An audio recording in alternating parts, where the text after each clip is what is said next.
with a valiant push and comeback effort. Their effort falls just short. Fourth and long, down inside the 20 of the Eagles, going in for the tying touchdown. Could not come up with the completion there, and so the Rams' run here this season falls and ends at the hands of the Eagles, and now it'll be an all NFC East NFC Championship game. Commanders and Eagles from Philly.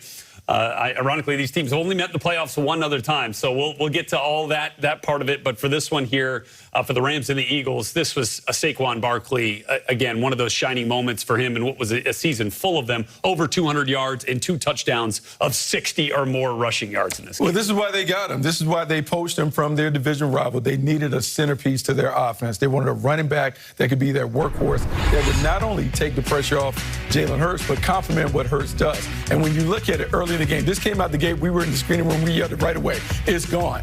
It's the combination of Saquon Barkley playing behind arguably the best offensive line in football. They can hurt you so many different ways. Zone schemes, gap schemes. They can do read game with the quarterback being a part of it. So many different ways they can use number 26 in the running game. Look, it really makes it hard to defend this offense. And if you even throw in what he's able to do as a receiver out the backfield, how do you stop this offense that is very number 26 central? Yeah, and look, I think back, to the Braden Fisk injury early in this game.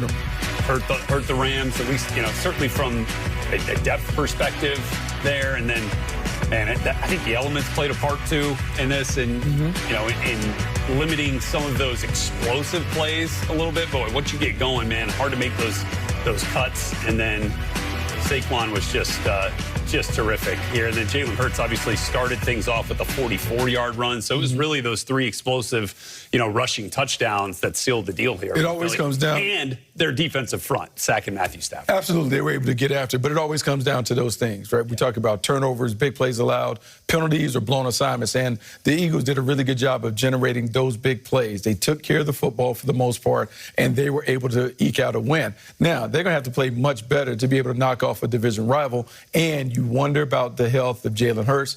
Jalen Hurts, his legs are such a big part of this offense. If he's compromised in any way, man, all eyes go to number 26, and it changes the way that you build your game plan to defend the Philadelphia Eagles. And look, the numbers are certainly not going to wow you. 15 of 20, 128 yards through the air. Obviously, that's what got it all started.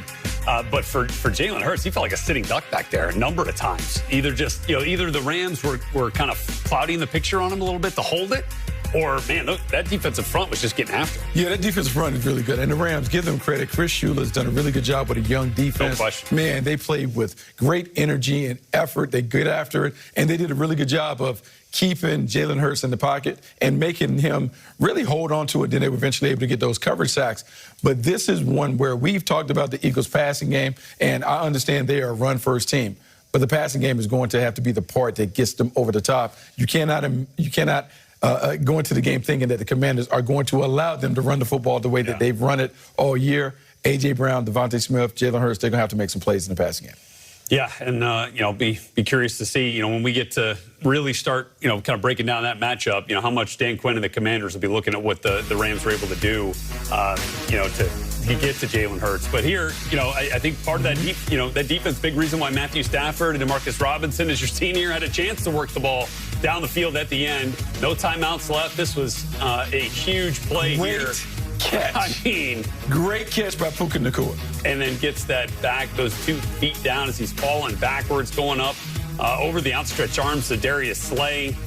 That was massive to kind of fuel things here. And then a 3rd and 2, Jalen Carter just gets loose. That was the biggest play of the day.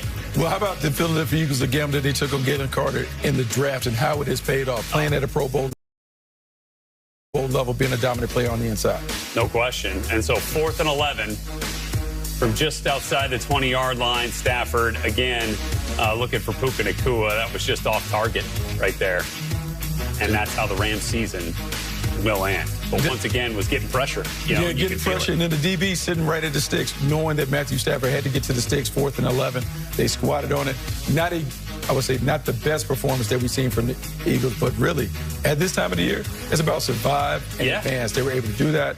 Look, they have an opportunity to go to the Super Bowl. You have to be excited if you're Nick Sirianni and company. Yeah, and then again, like you go back into the second half here, the Rams go into the break. They're down 13-10. They come out and tie it with a nice drive in the third quarter. Josh Carty hits the 34-yard field goal. It's 13-13. Elliott backs another field goal through for Philly. And then Jalen Hurts gets sacked for the safety. And so you're like, okay, the big turn here. Rams get the 2 and the ball, but then Kyren Williams has the fumble. And it felt like things started to kind of switch a little bit there. That's what it comes down to, because the Rams appeared to have the momentum heading in their favor. The fumble was big. And not only was it big that they lost possession, but they were able to take it all the way back down on the other end. And so it's just such a big turnover, such a big play. And for an Eagles team offensively that was struggling a little bit at that point, it kind of gifted them some points. But even with that, the Rams held up and did not give up the touchdown right away like we thought. Again, Rams defense really showed up. I mean, I don't think you can lay much at the feet of them. Obviously, the Saquon Barkley explosive plays are tough to stomach. But, man, they got after it, forced some big-time turnovers. But yeah, the Eagles. Defense. Yeah, defensively, man, those turnovers were big for that front, certainly. So, as you look at this, I mean, for the Rams, it was a heck of a season, obviously, and there's still a lot of building blocks there, a lot of young players, especially on the defensive side. And then even on the offensive side here, as Puka Nacua continues to grow into, what feels like a wide receiver 1 role, certainly, and Kyren Williams with another 1,000-yard season. So there's a lot. A lot of intriguing pieces of the puzzle, and this is a team that has been able to rebuild on the fly while continuing to win, to claim the division and do those things with a young roster as they're flipping it over, particularly on defense. You got to give them credit. But offensively, Matthew Stafford continued to be the QB1 that the Rams wanted him to be when they made that trade. Still delivers on time. You talked about the 2 wide receivers. And I know there's going to be this conversation about should they move on from Cooper Kupp or whatever, but this tandem is so effective and so efficient. They have to find a way to keep these guys together. When you have 2 of these interchangeable playmakers, it just makes life easy for Matthew Stafford. I would pause before I really thought about moving on and breaking this duo up. Well, look, Tyler Higbee, comes back late season. He ends up catching 7 balls, 54 yards, and a touchdown in this one, and they didn't have him for much of the year. So you throw that, back into the mix, coming back for another year. So there's a lot to like with where the Rams are going to go. Obviously, this is a disappointing a finish. It is. Especially what felt like they had it kind of in their fingertips. Yeah, it was disappointing, but let's go and give Sean McVay credit, because at one point this team was 1-4. Yeah. They had to piece it together, and for the second year in a row, they bounced back from a slow start. And to me, that is just a testament to his coaching and his toughness. This team never gave up. They continued to battle through it. And as he's learning his team along the way, he understands the buttons to push. The Rams are a very dangerous team. And look, there's no next step in terms of going to 2025 and how they're going to be better. But you have to feel good if you're in that building about what you have and the foundation that you can add some more pieces to see if you can have an even better chance of getting to that Super Bowl. A lot of playmakers for the Eagles in this one. Obviously, Jalen Hurts, Saquon Barkley, but Dallas Goedert being healthy for this game. He had 4 catches, 56 yards, leading receiver in terms of yardage for Philadelphia. And our Mike Garafolo down on the field at Lincoln Financial. Chance to catch up with Goedert. Dallas doesn't get much better than this. Dreaming of this, playing in the weather like this as a kid to advance to the NFC Championship game. What kind of emotions go through you right now?